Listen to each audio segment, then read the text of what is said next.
So, as I've traveled the world for the last decade, experimenting in all sorts of different ways of living.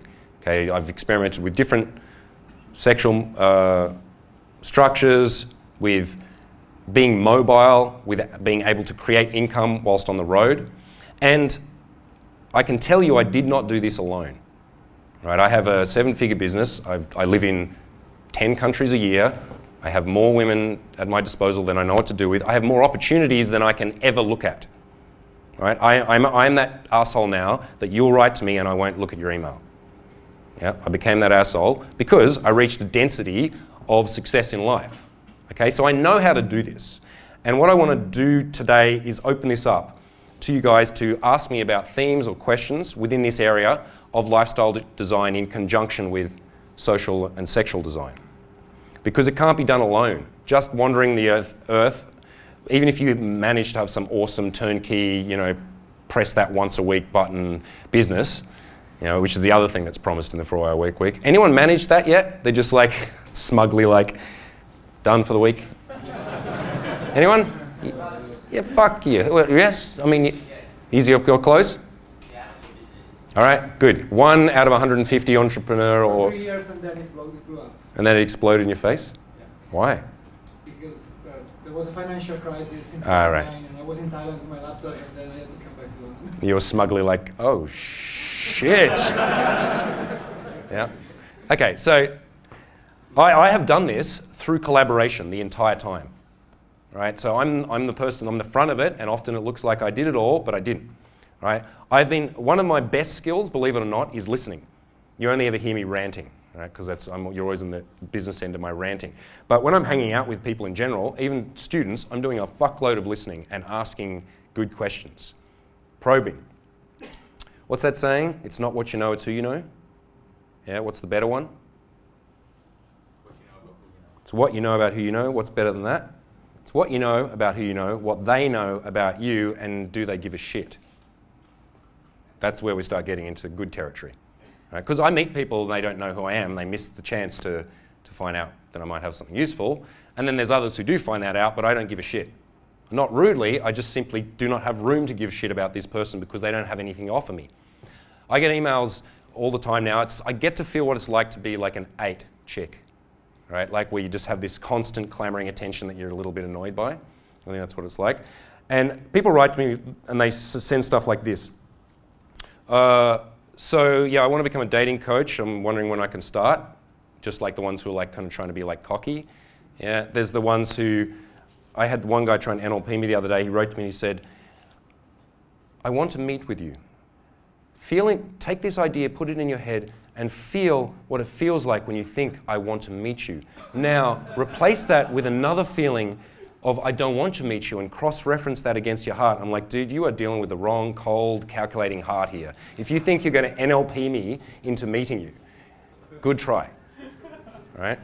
Now, the point of this, I bring these things up, is if someone wants to get in touch with me, they have to offer me something at this point. You have to pay me. You have to go through Liam and convince him that you've got something to offer me, and then he'll come and convince me because he's good at that. There's usually a better person to approach if you want to approach a mentor than the mentor themselves. You approach their gatekeepers. Just keep this in mind. If you want to approach mentors, understand you are fucking worthless to them. They don't need you, so don't come to them knocking on their doors saying, hey man, give me something. Come saying, here's this awesome thing that I have for you. Here's how I solve a problem for you. Here's how I increase your sales. Here's how I just make your life a bit easier by picking up the coffee for you, right? Because that's how I originally broke into groups that I did not have anything particular to offer. I just made sure that I had service and that I had the most valuable currency on the planet, which was I'm listening to you and I'm here for you, right? And using various non-financial currencies, I've managed to navigate throughout the world by using something which I call the seductive economy. I used it on this cunt the first day I met him. Well, he used it on me, actually. We met. I was in a bad mood, and he was in a good mood, and said some funny jokes, and we liked each other. That was the basis of it, right? So if you're wanting to network, it's not a Machiavellian thing of like, okay, that person I'm going to sociopathically target and work out what their weaknesses are and exploit them. It works best if it comes from a base that I actually like this person. And then Sasha offered me to sleep on his couch because I was broke and staying at some student's house out in fucking Whistleworth in some part of London I didn't want to be in. And then I stayed on his couch. We stayed up all night in our underwear talking, as we do. And then in the morning I bought him breakfast. I know, gentlemen. Right? And then we filmed a couple of videos for each other. So within 12 hours of meeting each other, we'd already done a bunch of stuff for each other. Neither of us thought, oh, I'm going to use this cunt. We're just like, I like this dude. He's got a couch. I've got $100. Let's mix these. Let's start a friendship. Right? And then let's start collaborating on stuff together. And he and I then went on the road together for a couple of years, pretty much full time, working on each other's boot camps and supporting each other in all sorts of different ways. At that time, Sasha was far better at me in marketing. You know, I learned a lot from him. He learned a lot from me in terms of seduction and all sorts of other stuff. And as a result, these collaborations benefited us. We created a real connection, because a real connection is dependent on trust, and trust is dependent on taking risk on each other.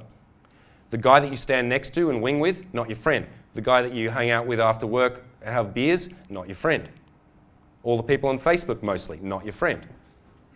All right? Because the moment that the job changes or something adjusts in life, someone gets a girlfriend or whatever, these people vanish from each other's lives because they didn't take any risks. They didn't invest in each other. All right? So I've used a fast-forwarded version of what happens organically when people meet. Like you all have a best friend, I hope. You will again. If you don't, I hope.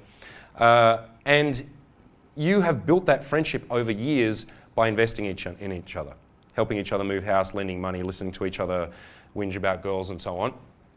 And if after some years or period of time you recognize that the role is actually I give and the person takes, then you recognize that this is a parasitic relationship eventually, and it's not a friendship. Right? So in order for me to create these amazing collaborations that mean now I get to hang out with aristocrats and rock stars and Playboy fucking models, right through to you know, techie nerd guys, crypto guys, all these different people, is because I am a great social navigator. And I've learnt that because I give a lot. And I ask a lot. Right? I expect things from people, I'll ask them favors, and then I will return that favor. I will deliberately put myself in debt with somebody if I want to galvanize a relationship, because I want them to take a risk on me, and then I want them to see that I don't fuck them over. In fact, they gain from it. That creates trust in perhaps one transaction. So the truth is, if you want to have excellent lives and you want to optimize everything, doing it alone is not the most effective way. Sure, do all the stuff that you do alone and optimize it, for sure. Right? But you get to jump levels when you get to ride on someone else's train, someone else's work, someone else's networks. And that's what we have now, the TNL crew, Sasha's crew, and then there's half a dozen other different groups that we all collaborate with in different ways. That's how we all get to create this global couch mafia, essentially. Yeah? Because I know I can call on international favors. I know wherever I'm going, there's places to stay. If I have a business idea, someone will back it, probably.